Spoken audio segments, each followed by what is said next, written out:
Good evening, everybody. Welcome to Rounding the Bases podcast. We're a couple minutes late here. We were having an in-depth discussion about recruiting. I'm Coach Coons, along with Coach Porter and Coach Cart. And Coach Porter has got the number one topic to talk about tonight. He's going to lead it off. Feel free to email us with questions. Jump in, and away we'll go. So, Coach, take it away. First of all, I just got destroyed in fantasy football. Okay? Just got destroyed. My team hung in there for a while. So the day's not going great. The Bengals got beat. However, I'm giving you a little summary to get going. The West Virginia Mountaineers won yesterday. And let's get to the most important thing. What a great World Series we just witnessed. Now, Unbelievable. I hope that you players out there listening watched it. Okay. You know, we run across kids too many times that don't watch the game. Right. And I really, I believe that it's a valuable tool to be able to watch it. So what a game last night. What a World Series. You know, that's what it's all about. Baseball is so unique. Did you see how many games those guys played? Now, let's before the game, they said this was, you know, the Blue Jays 180th game, the Dodgers 179. You've got players on the team who set club records for games played in a season. And it all came down to extra innings in Game 7. That's how wacky game of baseball is. That's how unpredictable it is. That's how, you know, all we heard was, you know, David versus Goliath. I mean, was that really David versus Goliath? No. Yeah, but you know what? No shot. Yeah. That was David. You think David versus Goliath goes 12 innings in Game 7? Come on. The number one payroll versus the number 5 payroll. So it definitely wasn't David versus Goliath. So, in all that, though, the coach of the Dodgers, when they were interviewing him at the end, wasn't talking about this performance and this performance. It was more like, I trusted this person in that spot, and they trusted me. You know, they have that connection. And that's what we've been trying to preach with recruiting. You know, you've got to build trust. You know, and these players built trust. And then I picked up something else. It might have been Yamamoto, the pitcher. They had an article today about Kaizen mentality, which is a Japanese thing for constant improvement. Right. Focus each day on being your best, so that by the time, if you improve little by little, at the end of the season, are you at your best? And here they are, millionaires, talking about this stuff that relates to the same thing we're trying to get our athletes with college and things like that. And then great interview Magic Johnson had with about Freddie Freeman, the most under the radar superstar he's ever come across. And he says he's never seen an obstacle that he hasn't just taken head on. And, you know, understanding things won't work or go your way or will be easy, but don't avoid them, learn from them, and go through them. And I just thought, here you got billions of dollars on that field. And these are the big things they're talking about after winning an epic game like that. I mean, that game was epic. There's no ifs, ands, or buts. When you have a guy pitch a complete game the night before and come back and throw 3 innings to win it the next night. Yeah. Listen, the strategy part of the game late was like boxing match in baseball, right? You just kept taking shots and taking shots and taking shots. And, I mean, at the end of the day, that was about guys playing. It wasn't about exit velo. It wasn't about all the other stuff. It was about guys getting after it. You know what I mean? You think they were thinking of now? Were they thinking about stuff and strategy? No, I mean those guys had to manage. They were running out of pitchers. They were limited. Like guys had to make plays.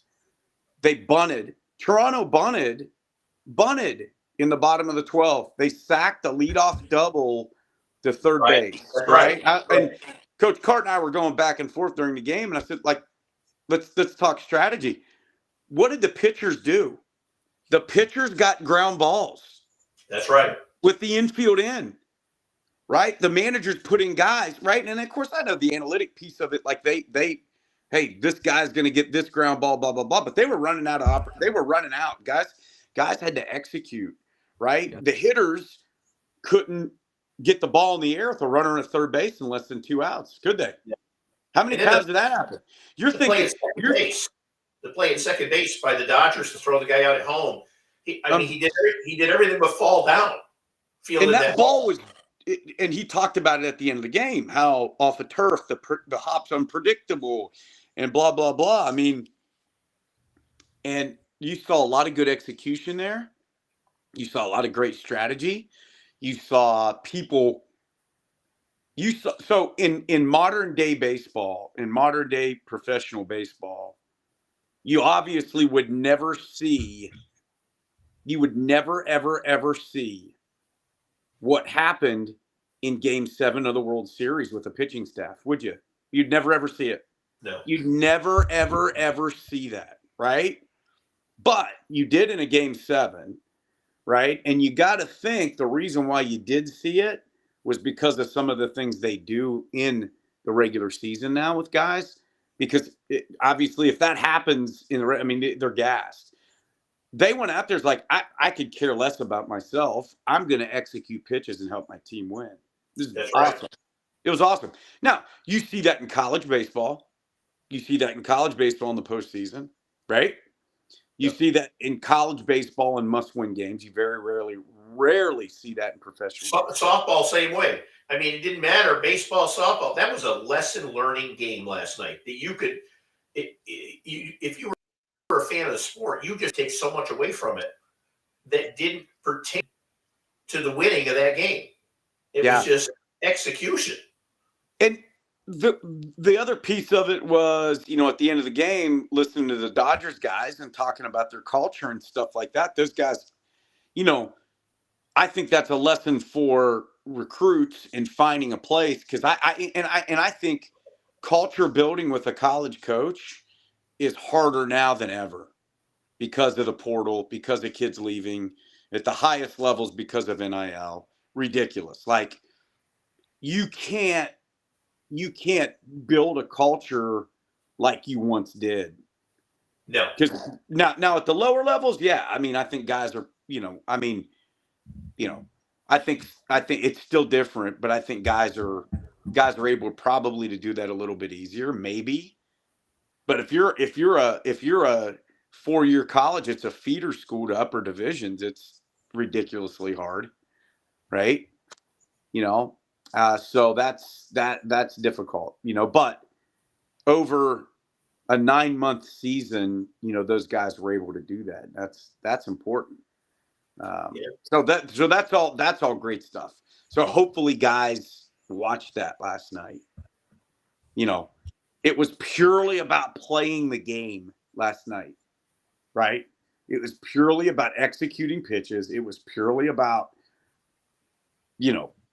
coming through in the clutch at the plate, catching the baseball. Some of the plays that were made late in the game were amazing. Amazing.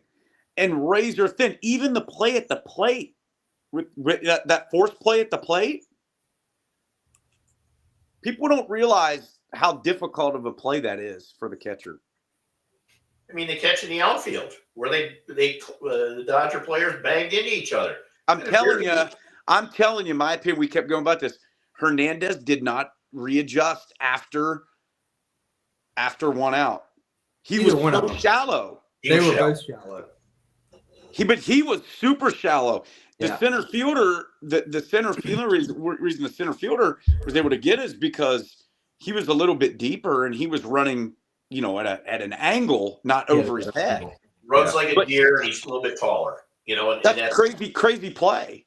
But because with one out, you've got to make some sort of play at the plate, right? With two outs, it's completely different.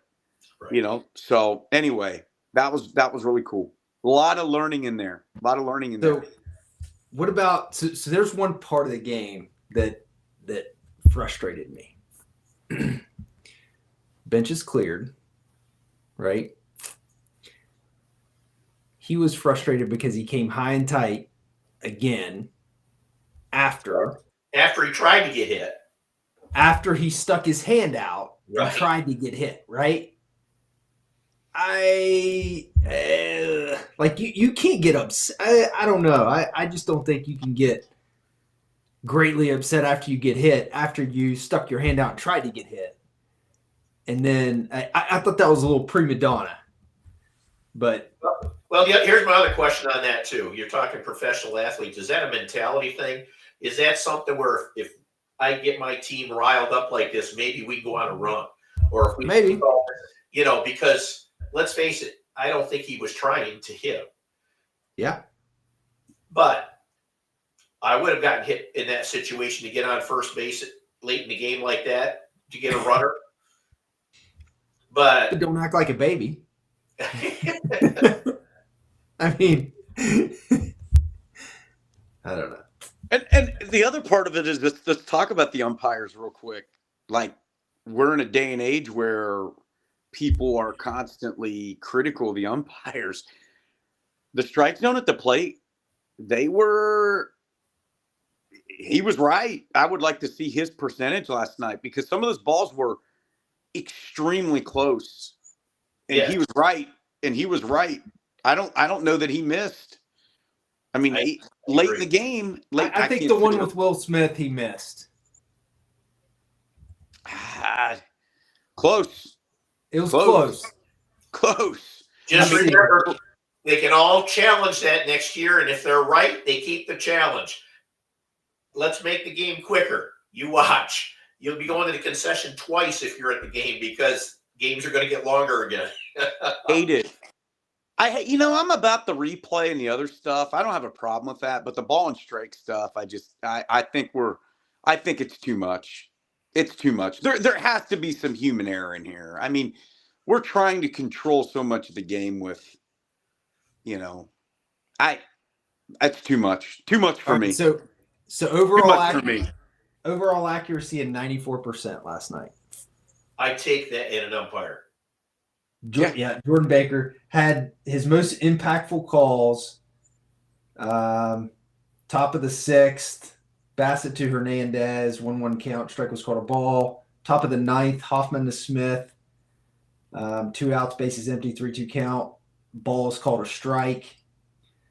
The third one was the bottom of the eighth, Snell to Schneider. 2 outs, runner on second, 2-1 count. Ball is called a strike. So that changes a little bit there, but It's still, that's so Alan Porter the other night was higher, right? Wasn't he like 90? He was up there. He missed in the whole game. I thought it was 97 or 96. Yeah, it was crazy, right? let me look. You said Porter, right? Yeah. Porter was 97. Yeah, he was That's 97. amazing.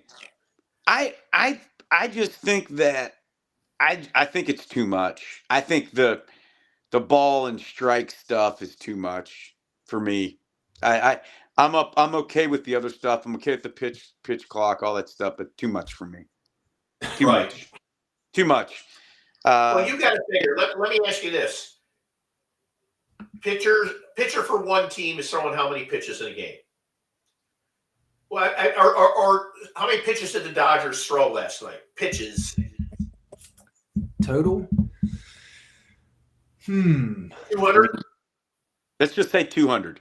Yeah, let's see. All right, so if they throw 200 and the other team's throwing 200, so 400 pitches, and to get a 97% accuracy. Yeah, with Alan Porter, yeah. Hey, listen, the other thing too is how strange is this game? You could make a argument that ball doesn't get lodged on Friday night. Toronto wins the World Series. Yeah. You could make an argument. I don't know if that's gonna, you could make an argument. The Dodgers got out of some jams that were like, do you realize, a runner at third base in less than 2 outs, the runner's going to score well over 90% of the time, right? What is it, 92, 96, whatever? Oh, but yeah. it's over 90. How many times do the Dodgers get out of those jams? Yeah. Think about that. Does that come down again to the mentality? Because the Dodgers had been there and they've been through that and they know what it's, the year before, Freddie Freeman hits the grand slam to win that game. They've been in those spots where you take Toronto, great players, no doubt about it. But have they been in that situation? But I will say this, though. Toronto ran into some bad luck. Listen, that ball getting lodged is just flat out 100% bad luck. That ball is not lodged. I think we may have a different outcome in the World Series. You could. It wouldn't be close. I'm telling you, like, luck is real. Oh, the law of averages is real, right? I believe in all that stuff. But also, back to, I know we're like way off topic, but I believe for you aspiring college and professional players, I really believe that the harder you work, the luckier you get. I do believe that. Right. And I preface that by saying sometimes this game sucks. And even as a coach, there's days that I hate the game for about 30 minutes after a loss. And then I'm like, it's like a bad girlfriend, right? You just, you keep going back. Coach Cart knows a little bit about that. I don't know about Coach Coons, but I would never know anything about that. But, except that 1 year in Bangladesh. Except the 1 year in Bangladesh. That's right. Inside joke. But Coach, but at the same time, I think we mentioned this maybe a couple weeks ago, right? Luck is when preparedness and opportunity meet. That's correct. So listen, but you just solidified my comment of the harder you work, the luckier you get. Yeah. Oh, no question. You're rewarded for your effort. Sometimes, not sometimes. You know what I mean? Because I don't think Toronto was rewarded for their effort last. I mean, you got 26 guys going right now. They're at home going, this sucks. Oh yeah. Right. So I think sometimes because you want to talk about luck in this game, in a game of inches, that ball getting stuck on the warning track is the ultimate. Wow. But I will tell you about Toronto, though. Toronto comes right back, marches back. Listen. I tell our high school kids this all the time. I told my college kids this for 20 years. The game comes down to like 5 pitches. Think about it. You want to talk about 400 pitches in a game? That game comes down to like 5 of them. Yep. And how many games in this World Series did? Because the margin for error at the highest level is so thin. So what can the kids that we're helping learn from last night? You got to work really, really hard. This game is really, really, really, really, really, really, really hard. It doesn't always reward the people that deserve to be rewarded, right? I'm not saying the Dodgers didn't deserve to be rewarded. Listen, you could make an argument that both teams deserve to win the World Series. How many World Series do you walk away going, either of those teams could have, should have, and probably deserved to win the World Series? Think about that. How often does that happen? And it's the connection those coaches had with their players. Think about this one. Biggio's on one leg. He hits a home run. Now he gets up the next trip, hits a single, gets on second, a single to the mini gap in right field. He can't score because he can't run. Yeah. Does the coach take him out? No. I trust him. He's worked hard to get back to that spot. He's staying. Yeah, and the other part of it is being ready. So recruits, listen, you never know when your number's going to get called. Max Scherzer was not on the ALDS roster for Correct. Toronto and then started game 7. And Max Scherzer, here's the deal. Listen, the game owes you nothing. I want to repeat that. The game owes you nothing. We are in a world where all these kids grow up thinking they're owed something because they can jump from team to team when themselves or mom and dad get upset. It's true. You will not prove me wrong. I am right. I'm wrong about a lot of stuff. I'm right about this because I watch it. And for 20 years, I've witnessed this getting worse and worse and worse and worse. The game owes you nothing. Max Scherzer is one of the best pitchers of the Max Scherzer's 41 years old. Max Scherzer is one of the game's best pitchers in the last decade and was not on the ALDS roster. The game owes you nothing. That's right. And what did Max Scherzer say after the game last night? Did you see that? They're like asking if he's going to play again. He's just kind of like, him, Bichette. He's like, they're like, we just lost game 7. Like, here's the thing. The game owes you nothing. Right. Nothing. Right? It gives you an opportunity, okay? One pitch at a time. It owes you nothing. Right? And because you start as a freshman doesn't mean you're going to start as a sophomore. But I'm going to tell you something right now, and all these kids need to hear this, right? If you're going to be one of the 7% that play at the next level, you have to be tougher than what the world is teaching you in travel baseball. The amount of kids that go through these signing parties or get the rings or do all that, the amount of kids that do that are doing it because they think they're going to be part of the 7%. The amount of kids that leave the game are amazing. Why do I think one of the big things is because when they get to high school and they get to college, I think they have a tough time dealing with the failure piece. That's kind of my personal thing on it. But if you're going to be a 7%er, right? Okay, because last night we watched a bunch of less than 1%ers, right? You have a better chance of winning the lottery tonight or whenever you do it in your state than being one of the guys on that field. Now, to get on that field, you have to be elite. To get on that field, you have to have a level of toughness that's unmatched. The path to last night is easier for some. Let's just call it what it is. It's Rojas.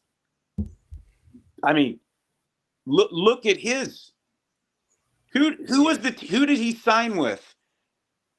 Who did Rojas sign with 17 or 18 years ago? The Reds. The Reds. Right. He was a Cincinnati Red. Okay? Look at him. What tool has kept him around the game?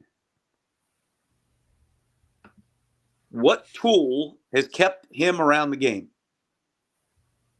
You saw it on display last night. Defense. Hitting. His defense. I mean, his ability to play the right. He can hit. Didn't he play short for him this year? Second? He played short a little bit too. Okay, so his ability to help a team win, right? So let's go ahead and let's flip over to what we do, right? In the process. you've got to have some toughness, right? You got to have so how does the process with us work? Number one, you have to separate the college admissions process and the recruiting process a little bit.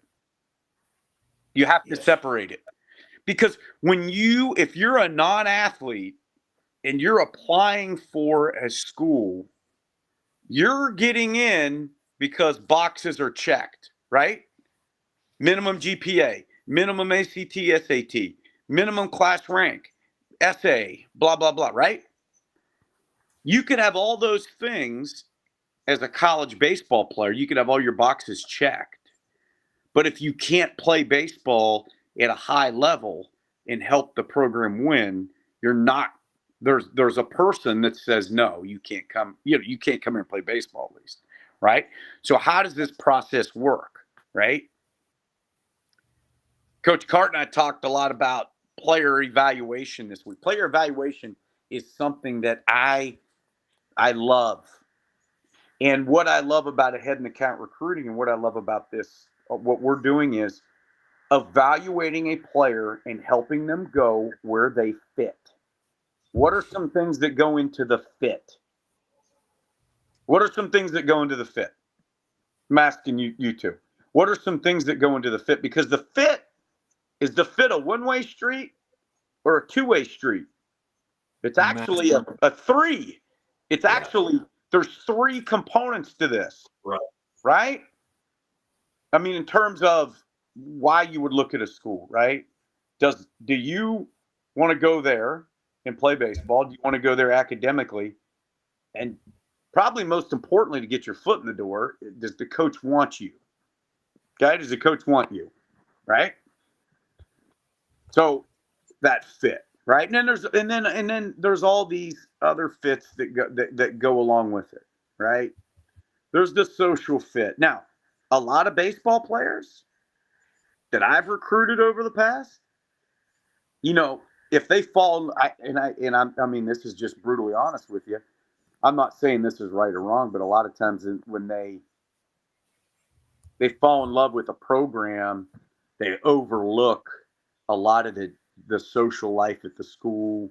They'll overlook the shortcomings of the school and that type of stuff. So what happens exactly when we see you play, we see your video, or you reach out to us? What happens? What happens next? Okay? What happens next? Well, the first thing is we communicate with you, but back to the evaluation piece. We're going to evaluate you, all right, we're going to evaluate you as thoroughly as possible. As thoroughly as possible, right? Why would we evaluate you? What are some reasons we would evaluate you as thoroughly as possible? As opposed to just saying, this kid, does this, or, some just metric or some just stat, right? Why would we evaluate you thoroughly? What do you think? What's the peanut gallery think? That's you two. I mean, listen, the thoroughness of the evaluation is not just evaluation as a baseball player. It's evaluation of personality, of academics, of intent. I think there is a lot of depth within our type of evaluation versus others' evaluations, just because we are more concerned about the fit, right? And the fit might be, JUCO level. It might be NAIA level. It might be Division III. It might be Division II. It might be Division I. But the depth of that evaluation helps set up the plan that we can get you to where we think your goals are going to be at. Well, because we want you to be successful in all facets of your college experience. You can certainly play at University of Florida baseball, do they have your degree? Do they have, are academically, how are you going to work there? Or you can get into Florida academically. Can you play there? Or are you just going to be a bench guy or girl for 4 years? If that's what you want, then that's great. Go to a big school so you can enjoy the football and the basketball and everything else that comes with it. And that's okay. We can help you do that too. But I think what you're saying here, and Chad, correct me if I'm wrong, is we want you to be able to get your degree. So if you're not one of those 7%ers, you can go out and fulfill your dream in the job market. Or 2, if you are one of those 7%ers, you can get your degree and have a great 4 years. Right. And maybe have a chance for the next level. Who knows? That's right. So the questions, there's very specific things that we're gonna evaluate you on, right, to help you find that fit. But the bottom line is, we have to help you. We have to help convince a coach at a school that we probably know very well that you're a fit in their program. That's see, and the difference with us is, when we talk about that fit isn't going to be, hey, look, I just sent out 100 emails. That may happen. I just sent out 100 emails that are probably going to get read by like 10 coaches. Okay. All right. Literally. And a lot of them are going to go to the junk mail. We're going to pick up the phone and call people we know on your behalf. And we have to be ready to convince them, right? Or help convince them that you're a good fit in their program. We got to get you in the door. How do we get you in the door? Well, what's the coach want to hear? Can he help me win? It's just like a job application. 100%, right? You got to have references. You got to have references, and you got 3 guys here who know a lot of people. Yeah, and you got to convince them that you can perform at a level that's going to help them, and then also all those other things too. Because let's face it, very few programs are going to have. That's right. Very few programs are. The coach is going to be like, well, he can't play. He can't help us win. Well, tell me about the other stuff. Maybe we'll just keep. I mean, listen, very few. Okay. So they want the total package. Does the coach not want the total package? They absolutely do. Someone that can play, someone that can be a part of their culture, someone that's good academically, some blah, blah, blah, blah, blah. Good character. So where does this process start? So we have communication. We begin a thorough evaluation. You decide, we mutually decide that we're a good fit to work with each other, right? We're not going to work with everyone. We're not going to work with everyone, number one, because if we don't feel you can play college baseball, it's really difficult for us to help you, right? Very difficult for us to help you play college baseball, right? You got to be able to do. So basically what we're not going to do is just take your money. There are some people out there that will do that. Okay. Now, we've got, like I said, we've got to be able to, because at the end of the day, are we trying to sell what you offer a baseball program to other coaches? Yeah. We want to be. Yeah. I mean, that right. So we take that evaluation. It's thorough. It's all about that other stuff. And then we go to the other coach. We go to the coach. Well, what exactly are we looking for in a player that we can send to another coach? Right. So that's a question you get. What exactly? Because think about it. If we're a recruiting coach, we're looking for talent as well, right? Are we looking for talent? 1,000%. You go to a showcase. Coach Coons goes to a showcase this weekend, sees a young lady throwing whatever. I can help that person. Come over here. Hey, tell me about your grades. Because obviously you pass the eye test. If a Correct.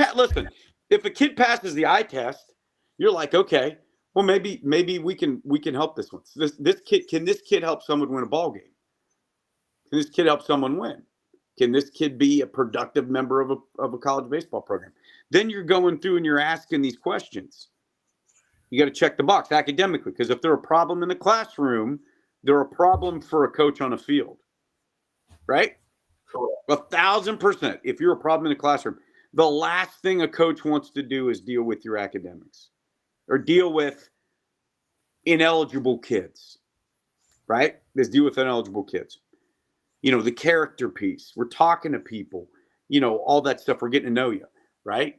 You're going to have our phone number, our cell phone. We're going to talk to you on our cell phone, not some third party, you know, answering service, right? So yeah, absolutely. So finding that player, right, that is talented, right? Finding that kid that's talented. We're seeking kids that talent. We're looking for kids that are talented. We're also going to evaluate you. What do you think the best way to evaluate a kid is? What do you think?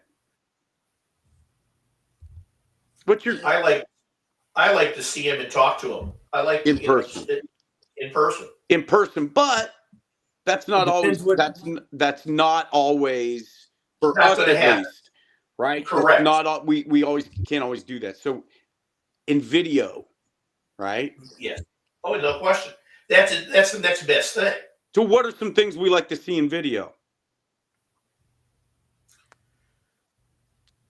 See, I go to the intangibles: hustle, effort.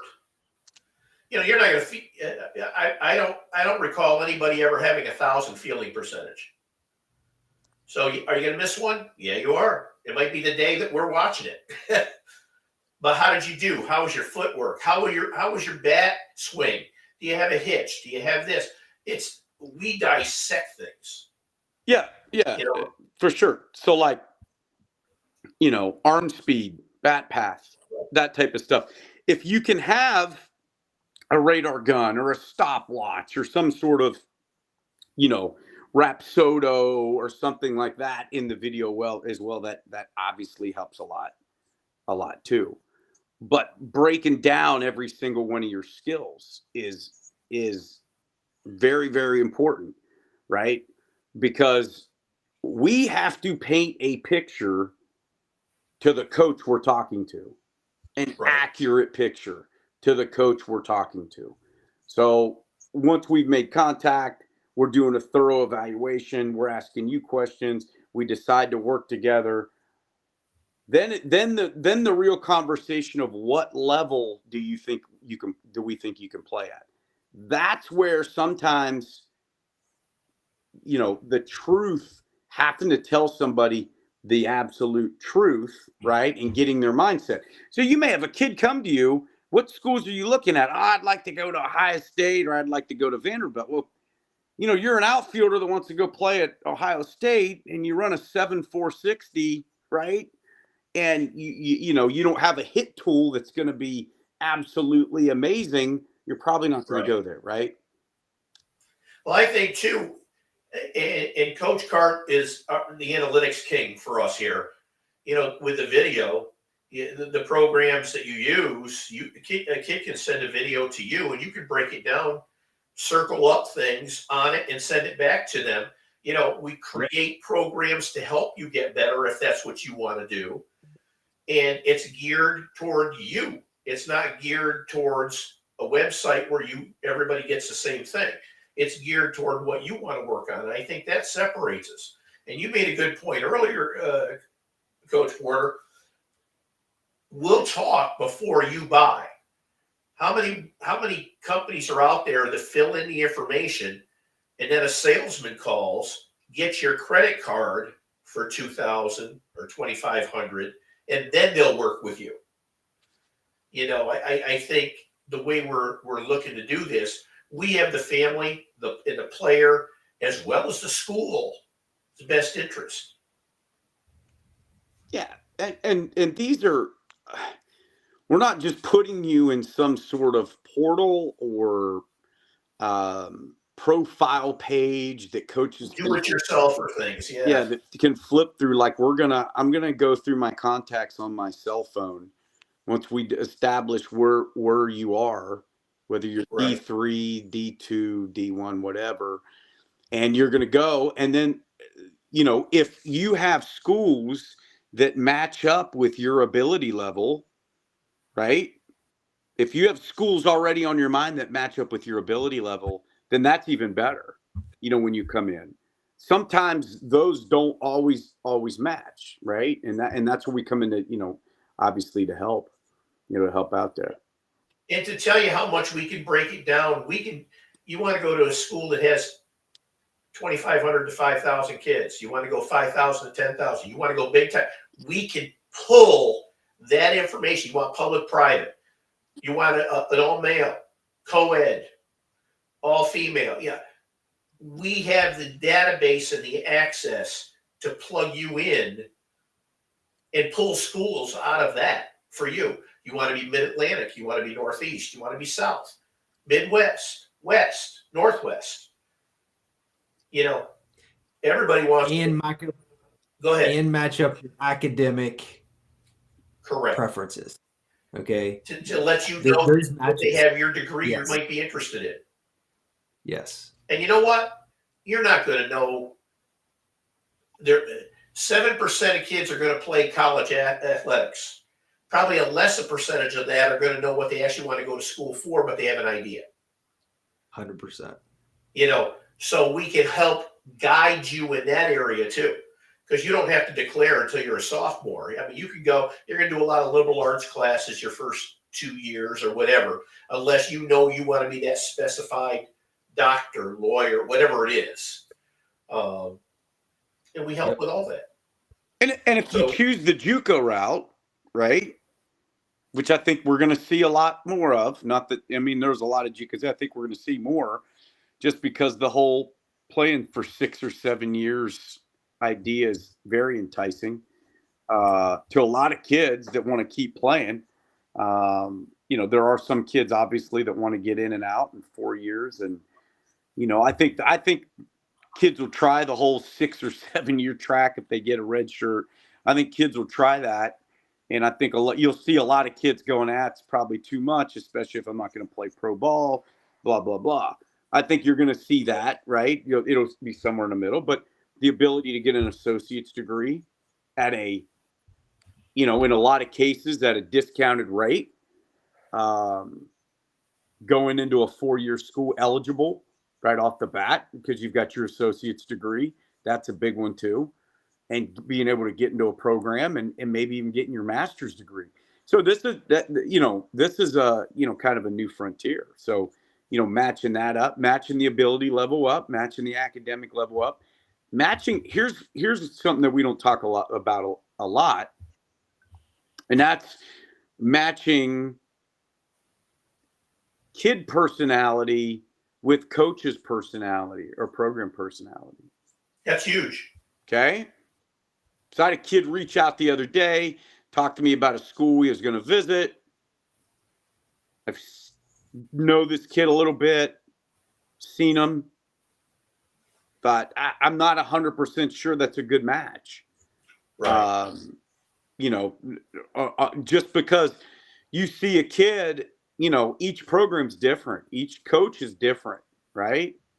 So I think that's important for, you know, for us to know the personality of both parties involved as much as we can. Yeah. And about the program. Because, you know, you could have a great coach and a great player, but it's just not a good match. Now, that's really hard to predict. There's nothing we could, but going in, you're like, you know, I mean, like this, maybe the coach is too laid back for the player.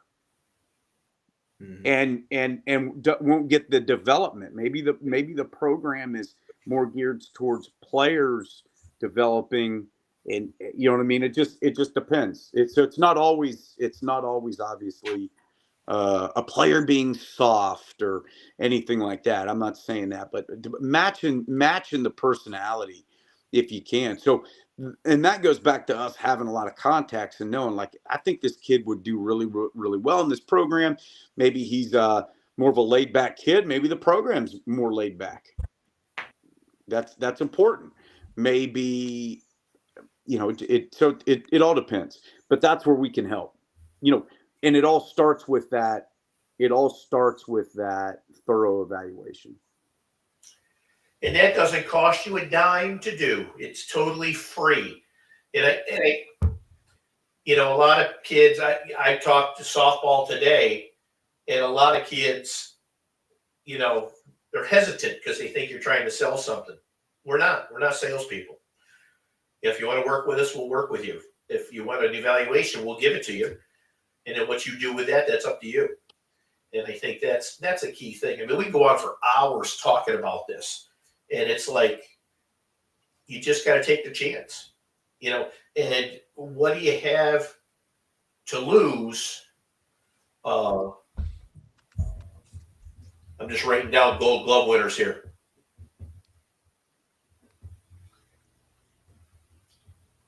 Ke'Bryan Hayes just won third baseman from Cincinnati. Listen, dude's a elite defender. How about this? Like his dad Charlie says, and you know, no glove, no love.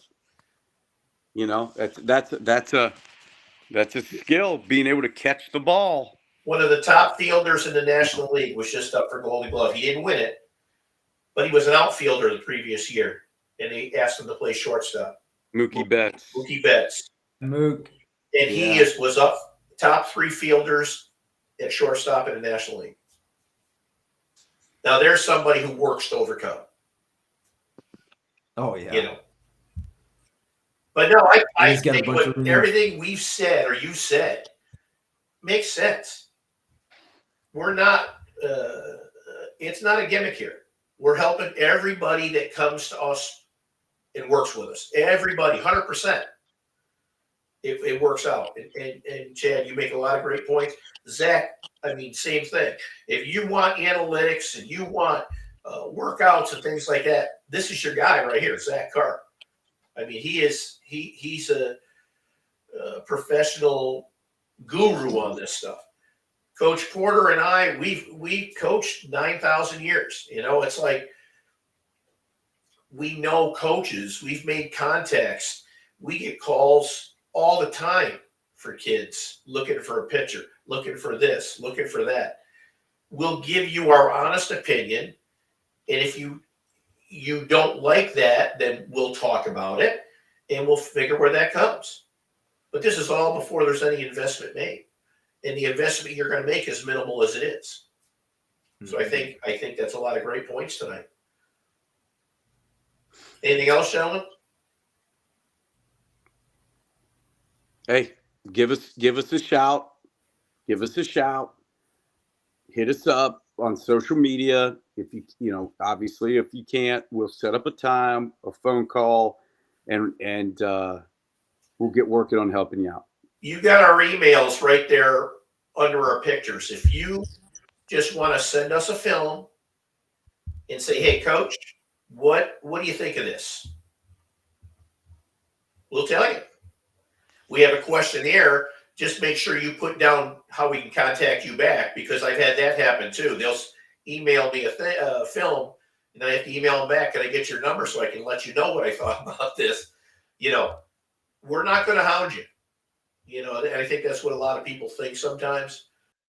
But we're in it for you. We want to work with you and your families in conjunction with the schools and the coaches. And I think that's what separates us from a lot of companies. You know, I think that's it right there. But we'll come back on next Sunday. This has to be one of our longest podcasts. Well, we started out about baseball first. Well, we talked about the World Series for almost a half hour. I mean, I know. There's only 142 days left until opening day. Hey, It's a spring tight training window. report. That's right. It's a tight window. I mean,